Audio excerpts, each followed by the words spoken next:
샬롬. 자, 오늘 연휴를 끝내고 한 주의 어쩌면 첫날인 것처럼 그렇게 시작이 되었습니다.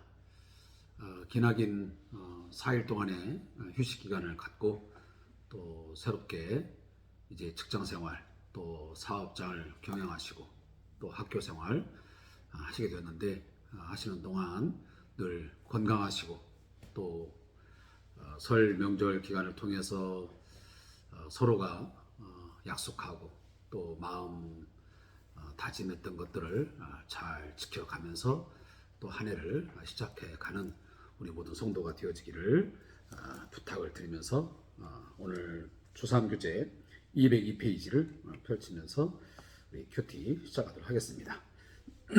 기도하겠습니다. 좋으신 하나님 아버지, 오늘 한날도 저희와 함께 동행해 주시고 저희의 마음과 생각을 주의 평강으로 지켜주셨음을 인하여 감사합니다. 수많은 사건과 사고들이 도처에 벌어지고 있지만 그 가운데 우리의 생명을 보존해 주시고 모든 사고로부터 우리를 안전하게 지켜주심에 대해서 감사합니다. 하나님, 매 순간순간 감사함으로 하나님께 영광을 돌리게 하시고 또 기쁨으로 주의 명령을, 주의 말씀에 순종하는 삶을 살아가도록 저희에게 성령으로 역사하여 주옵소서. 말씀을 함께 읽고 묵상합니다. 이 말씀 가운데서 분명하고도 확실한 하나님의 뜻을, 또 하나님의 그 의도하심을 깨닫는 복된 시간 되게 하옵소서. 예수님의 이름으로 기도하옵나이다. 아멘. 하나님 말씀은 에레미야 22장 1절부터 9절까지 말씀을 우리 함께 찾아 읽도록 하겠습니다. 에레미야 22장 1절부터 9절까지의 말씀입니다. 자, 우리 함께 말씀을 읽겠습니다. 에레미야 22장 1절부터 9절까지의 말씀입니다.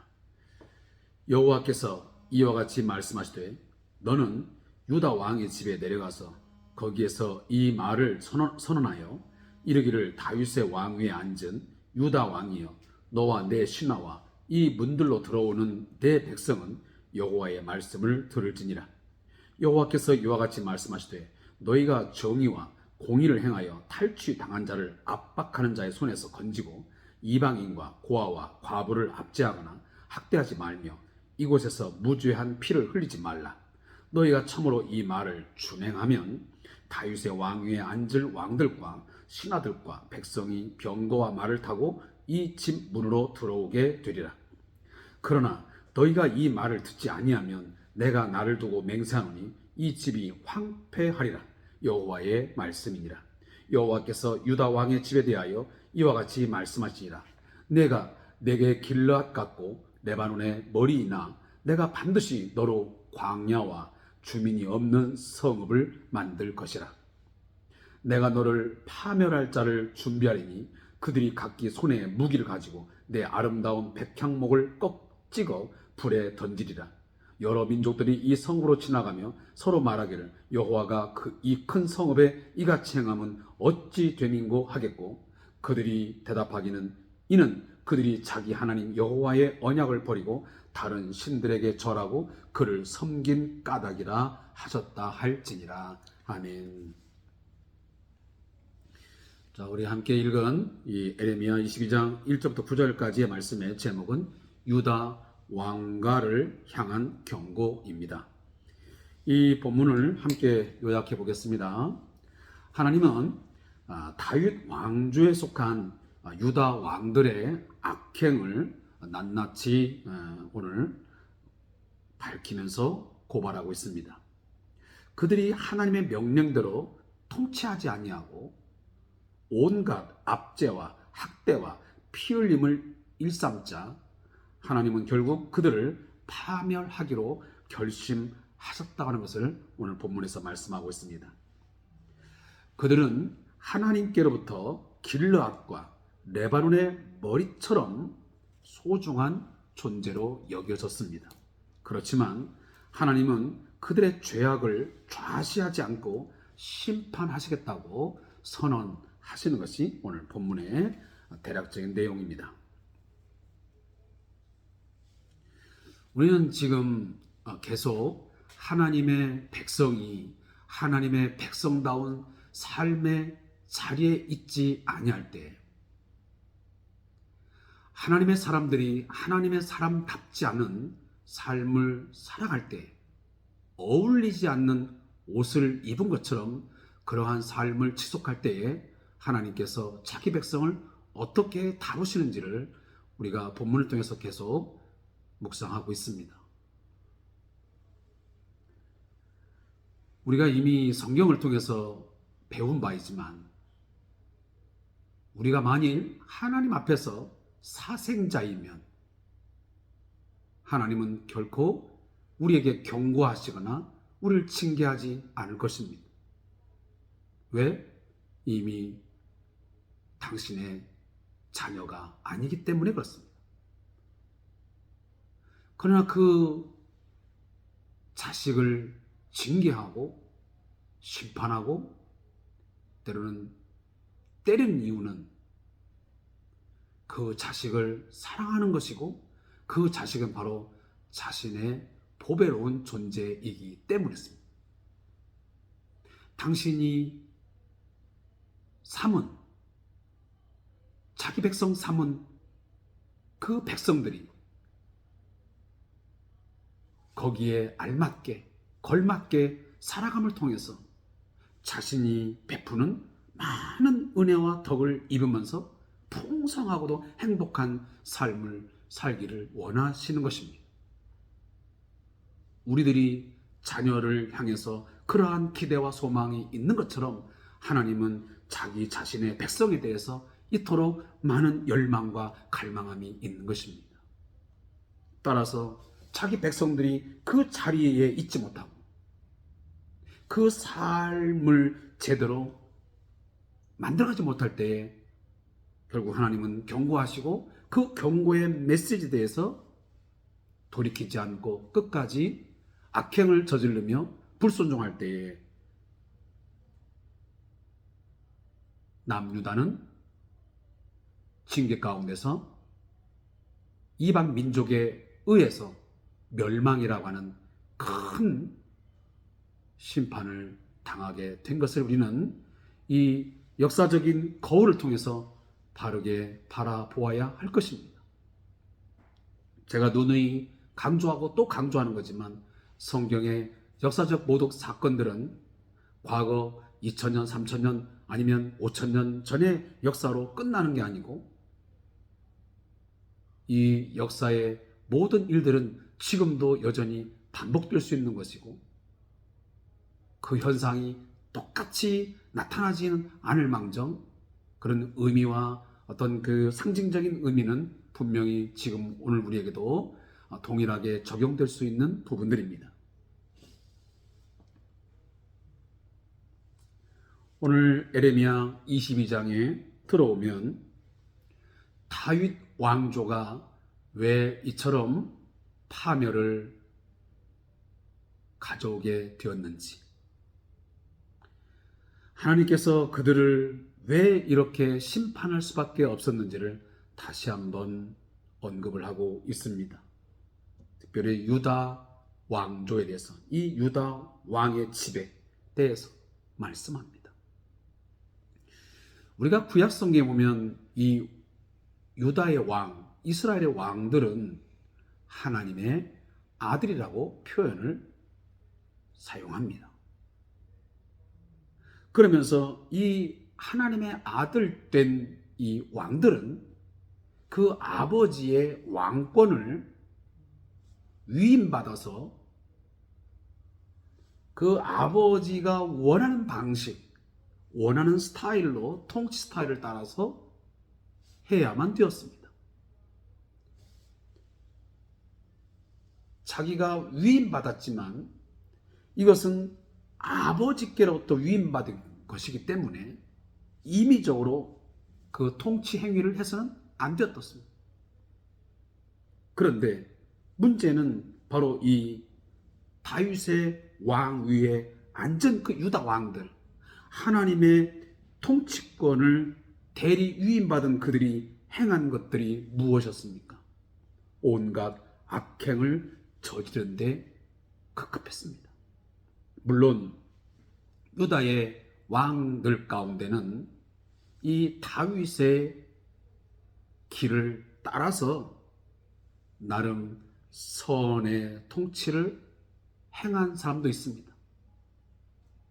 그래서 성경은 다윗의 길을 쫓았다라고 하는 그런 왕들도 있습니다. 그러나 어떤 왕들은 보면 여로보암의 죄를 따라서 우상 숭배를 하고 온갖 폭행과 폭력 그리고 불법을 자행한 그런 왕들이 있었음을 성경은 말씀하고 있습니다. 오늘 하나님께서는 구체적으로 이런 말씀들을 하고 있습니다. 유다 왕 그리고 너와 내 신하와 이 문들로 들어오는 내 백성은 다 들어라. 무얼? 두 가지를 언급합니다. 하나는 너희가 정의와 공의를 행하여 탈취당한 자를 압박하는 자의 손에서 건지고 이방인과 고아와 과부를 압제하거나 학대하지 말며 이곳에서 무죄한 피를 흘리지 말라. 자, 이것은 전적으로 하나님께서 자기 백성들에게 요구했던, 그리고 특별히 왕들에게, 그리고 그 왕과 함께 일을 하는 지도자층들에게 언급했던 매우 귀중한 명령들이었습니다. 이방의 왕들은 백성들을 압제하고 불법과 불공정을 가지고 하며 탈취를 하고 이방인과 고아와 과부를 불쌍히 여기지 않고 그들을 압제하는 또 학대하는 일이 벌어졌습니다. 그렇지만 하나님께서는 다른 이방 왕들은 그렇게 한다 할지라도 하나님의 통치를 받는, 그리고 하나님의 대리 통치권을 가지고 행사하는 그 왕들은 그 주위에 있었던 이방 민족들의 왕들과는 차원이 다른, 전혀 다른 그런 통치 행위를 하기를 원하셨던 것입니다. 그래서 뭔가 다름, 그 구별됨이 필요했던 것입니다. 그래서 하나님의 거룩하심을 드러내기를 원하셨습니다. 그런데 그 왕들 가운데는 이방 민족의 왕들과 별반 다를 것 없는 똑같은 그런 행위들을 저지른 사람들이 있었다 그 말이에요. 그래서 그런 것들을 행하지 말라. 만약에 이 말을 네가 준행하면, 하나님의 통치권을 행사하면서 이렇게 정의와 공의를 행하며 너희가 살아간다면 너희의 왕권이 존속되고 번영할 것이다. 그게 뭐냐면 백성이 병거와 말을 타고 이 진문으로 들어오게, 이 진문으로 들어온다는 것은 무슨 의미입니까? 이것은 유다 왕조가 끝나지 아니하고 유지되며 존속할 것을, 그리고 번영의 어떤 시기를 누릴 것을 말씀하는 하나의 상징적 단어들입니다. 그러나 너희가 이 말을 듣지 않고 이방의 왕처럼, 좀 전에 제가 말씀드린 것처럼 탈취하고 압제하고 학대하고 무죄한 피를 막 흘리면서 그렇게 통치를 한다면, 그러한 나라를 이룬다면 내가 결단코 내가 좌시하지 않겠다. 어떻게 하겠다? 내가 너희를, 이 집이, 여기 이 집이라는 것은 단순히 어떤 하우스를 의미하는 게 아니고 바로 다윗 왕조를 의미하는 것입니다. 물론 다윗 왕조가 하나님의 특별한 언약 가운데서 선택되어진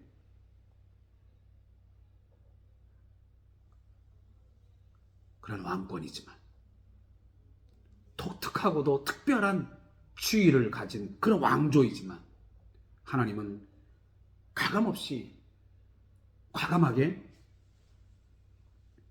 그 다윗 왕조를 황폐하게 만들어버리겠다라고 말씀하시면서 이것은 여호와의 말씀이다라고 분명히 못을 박습니다.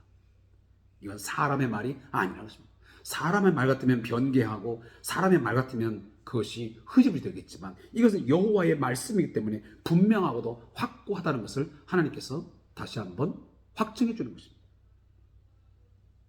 그러면서 또다시 말씀합니다. 너희들은 나에게서, 다시 하면 유다 백성들은 하나님에게서 어떤 존재였냐면 길르앗 같고 레바논의 머리 같았다라고 말씀합니다. 우리가 잘 아는 대로 길르앗은 어떤 것입니까? 이 길르앗은 매우 기름진 옥토가 있는 지역입니다. 그리고 레바논은 울창한 숲으로 뒤덮인 산악지대이자 아름다운 백향목 산지로 유명합니다.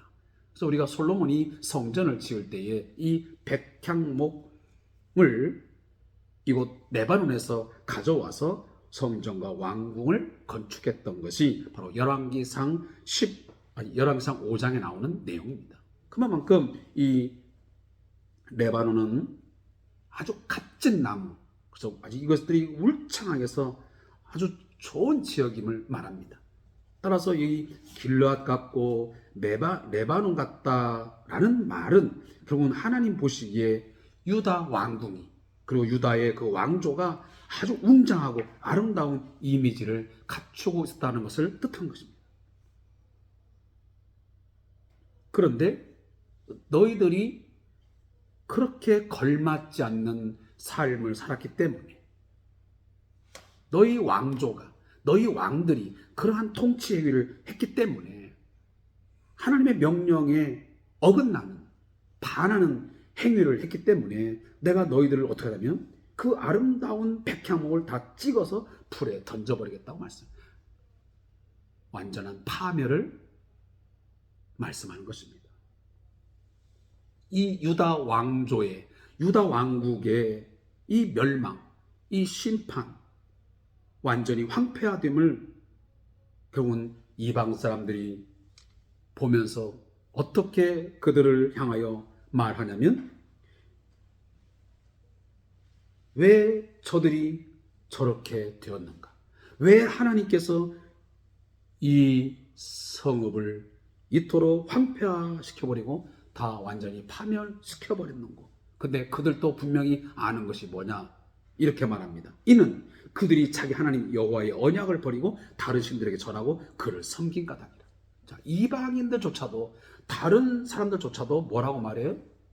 야, 저들이 저렇게 파멸을 당하고 수많은 수치와 고통을 겪게 되는 것은 다름 아닌 바로 자기들이 섬기는 그 하나님과의 언약을 버리고 다른 신들에게 절하고 섬긴 까닭에 저렇게 자기 신 하나님에게 버림받아서 멸망했다라고 조롱하고 결국은 비웃음거리로 전락했다고 오늘 성경은 말씀하고 있습니다. 자, 이것은 오늘 우리에게도 그대로 적용될 수 있는 메시지입니다. 하나님의 백성들이 하나님의 백성다운 삶,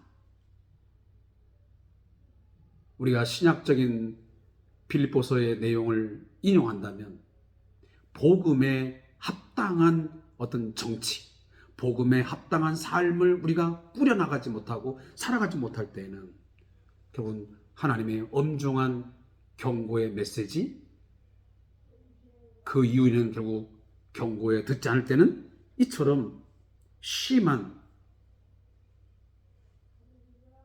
어려움을 겪게 되고 우리의 삶의 현장은 황폐화되며 매우 피폐된 상황을 맞이할 수 있습니다.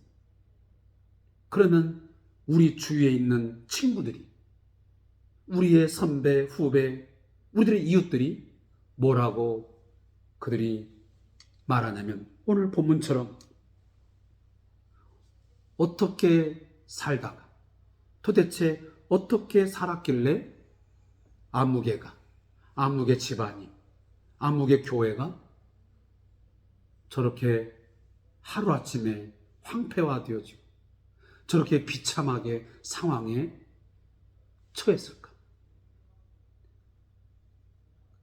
그러면서 그들이 하는 말이 뭐라고 말하냐? 내가 보니 아무개 친구가 아니면 아무의 가정이, 아무의 교회가 섬기는 하나님 앞에 온전하게 하나님과 약속을 다 저버리고 하나님의 말씀을 버려버리고 세상의 돈을 쫓고 세상의 명예를 쫓고 자기 욕망과 그 욕정대로 살아가더니 저렇게 되었구만. 그들도 안다는 거예요. 나는 잘 모르는데 나는 왜 이 일을 당했지? 라고 말하는데 내 주위에 있는 사람들이 그렇게 말한다고 말이에요. 오늘 성경을 잖아요. 여러 민족들이 이 성읍으로 지나가면서 유다 외에 있던 많은 민족이 있었습니다.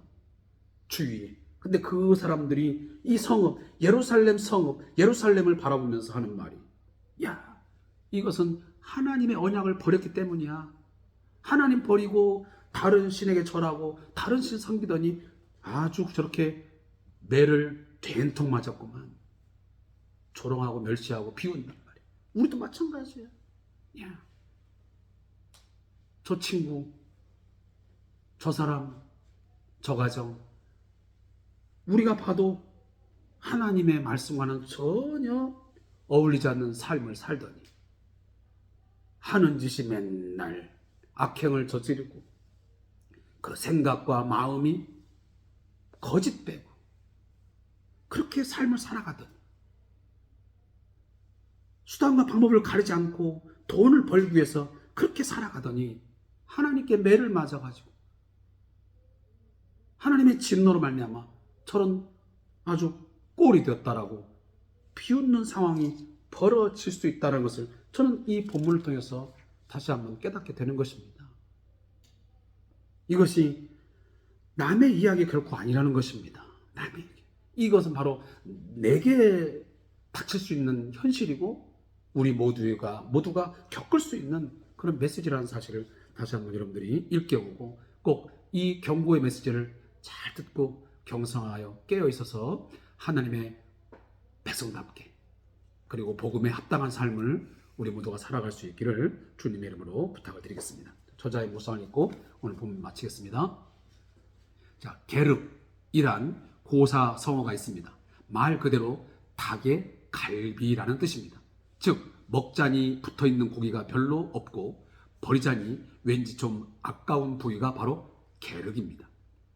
그래서 이 단어는 이러지도 저러지도 못하는 상황을 묘사할 때 자주 사용됩니다. 우리가 조선 왕조를 보면 게륵들이 있습니다. 바로 이 부분이죠. 그래서 사람들은 이처럼 아까워서 버리지 못할 때에 이 게륵이라는 표현을 쓰는데 하지만 하나님은 분명히 다르십니다. 하나님은 다윗의 왕조를 아끼셨습니다.